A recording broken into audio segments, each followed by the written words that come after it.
আসসালামু আলাইকুম। মহান সৃষ্টিকর্তা আল্লাহ রাব্বুল আলামিন পবিত্র কুরআনের একদম শুরুর দিকে অর্থাৎ দ্বিতীয় সূরা সূরাতুল বাকারায় বলেছেন, আর আমি অবশ্যই তোমাদেরকে পরীক্ষা করব কিছুটা ভীতি, ক্ষুধা এবং জানমাল ও ফলফলাদির স্বল্পতার মাধ্যমে, আর তুমি ধৈর্যশীলদের সুসংবাদ দাও। আয়াতটিতে আল্লাহ তাআলা খুব গুরুত্বের সঙ্গে খুব জোর দিয়ে বলেছেন, আমি অবশ্যই তোমাদেরকে পরীক্ষা করব। অর্থাৎ তিনি আমাদের পরীক্ষা করবেনই করবেন। কিন্তু কি দিয়ে পরীক্ষা করবেন? এই লিস্টের 1 নম্বরে রয়েছে ভয়। এখন আপনাদের মনে প্রশ্ন জাগতে পারে, ভয় দেখিয়ে কিভাবে পরীক্ষা করবেন? যেমন ধরুন, আপনি আপনার ইনকাম নিয়ে চিন্তিত, আপনার বিয়ে নিয়ে চিন্তিত, আপনার পরিবারের নিরাপত্তা নিয়ে চিন্তিত, আপনার অসুস্থতা নিয়ে চিন্তিত, আপনার জমি জমা নিয়ে চিন্তিত, আপনার খাদ্যের যোগান নিয়ে চিন্তিত, ইত্যাদি আরও নানান ধরনের চিন্তায় আপনি ভীত, আপনি দিশাহারা, আপনি উদ্বিগ্ন, আর এগুলো আপনার ঈমানী পরীক্ষারই অংশ। আপনার মনে হতে পারে, আমি যে দেশে বাস করি সে দেশ ব্যতীত অন্য সকল দেশের মানুষ আরামে সুখে শান্তিতে জীবন যাপন করে। কিন্তু বাস্তবতা হচ্ছে, পৃথিবীতে এমন কোনো দেশ নেই যে দেশের মানুষ চিন্তাহীন, সমস্যাহীন, উদ্বিগ্নতা ছাড়া জীবন যাপন করে। দেখা যায় সবচেয়ে উন্নত রাষ্ট্রগুলোই সবচেয়ে ভয়ানক চ্যালেঞ্জের মুখোমুখি হয়, এবং তা হরহামেশাই। কিন্তু আমাদের এত কিসের ভীতি, কিসের এত উদ্বিগ্নতা আমাদের?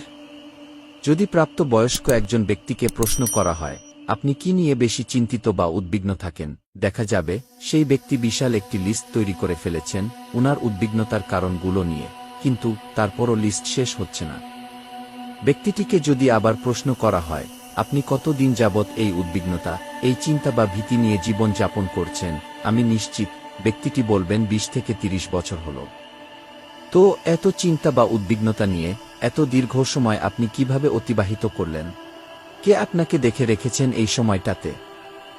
উত্তরটা আমরা সবাই জানি, তিনি মহামহিম আল্লাহ রাব্বুল আলামিন। আমি নিশ্চিতভাবে বলতে পারি, আপনি বর্তমান যে পরিস্থিতিতে আছেন সেই পরিস্থিতি আপনার অতীত থেকে ভালো।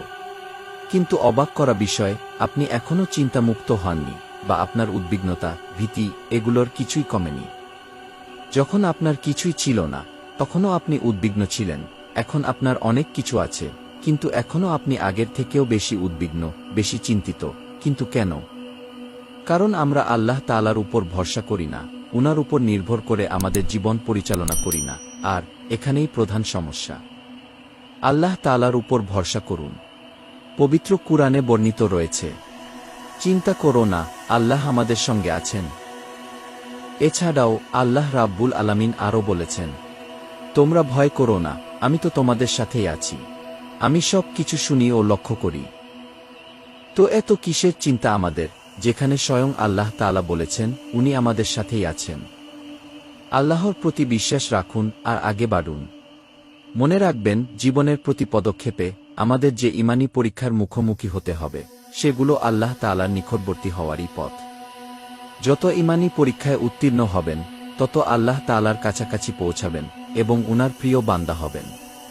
আর আমাদের পরীক্ষার সম্মুখীন হতেই হবে, এর থেকে মুসলমান নামধারী কারো বেঁচে থাকার কোনো উপায় নেই। আর তাই আল্লাহ রাব্বুল আলামিন পবিত্র কুরআনের শেষের দিকে নয়, একদম শুরুর দিকেই বলেছেন, তিনি আমাদের অবশ্যই পরীক্ষা করবেন। কি দিয়ে পরীক্ষা করবেন? মাঝে মাঝে একটু ভয় দিয়ে, মাঝে মাঝে ক্ষুধার্ত রেখে, মাঝে মাঝে অর্থ কষ্টে রেখে, মাঝে মাঝে ক্ষুধার্ত এবং অর্থ কষ্ট উভয় ভাবেই, কিন্তু পরীক্ষার শিকার আমাদের হতেই হবে। আর এটাই আল্লাহ তাআলার ফয়সালা। ঈমান এনে থাকলে আমাদের তা মানতেই হবে। আপনি অনেক সম্পদের মালিক হতে পারেন, কিন্তু আল্লাহ তাআলা সেই সম্পদ নিমিষেই কেড়ে নিতে পারেন। হতে পারে আপনি চুরি বা ডাকাতির শিকার হলেন, বাসায় আগুন লেগে গেল, অথবা ভূমিকম্পে আপনার বাড়ি ভেঙে চুরমার হয়ে গেল। আপনি অবাক হয়ে ভাবছেন, এটা কি হলো? আমার এত কষ্টে অর্জিত সম্পদ নিমিষেই কিভাবে শেষ হয়ে গেল? আপনার এমন ভাবনা সময় নষ্ট ছাড়া আর কিছুই নয়। কেউ যদি আপনাকে বলেও থাকে, আপনি অনেক সম্পদের মালিক, সুন্দর বাড়ি, সুন্দর গাড়ি আছে আপনার, খুব আরামে জীবন যাপন করছেন, আর এগুলোর অর্থ আল্লাহ তাআলা আপনার উপর খুব খুশি, তবে সেই কথা বা ধারণা সম্পূর্ণ ভুল। অনেক সময় আল্লাহ তাআলা আমাদের সম্পদ দিয়ে পরীক্ষা করেন, আবার অনেক সময় কেড়ে নিয়ে। আর এই পরীক্ষার জন্যই আমাদের দুনিয়ায় পাঠানো হয়েছে, তাই পরীক্ষা তো দিতেই হবে। আপনি যত বড় বিপদেই থাকেন না কেন, আপনার থেকেও বড় বিপদে কেউ না কেউ অবশ্যই আছে। তাই সর্বদা আল্লাহর দরবারে শুকরিয়া আদায় করুন এবং উনার উপর ভরসা করে সামনে অগ্রসর হন। আল্লাহ রাব্বুল আলামিন আমাদের সকলকে ঈমানী পরীক্ষায় উত্তীর্ণ হয়ে আপনার নৈকট্য লাভের তৌফিক দান করুন। আমিন।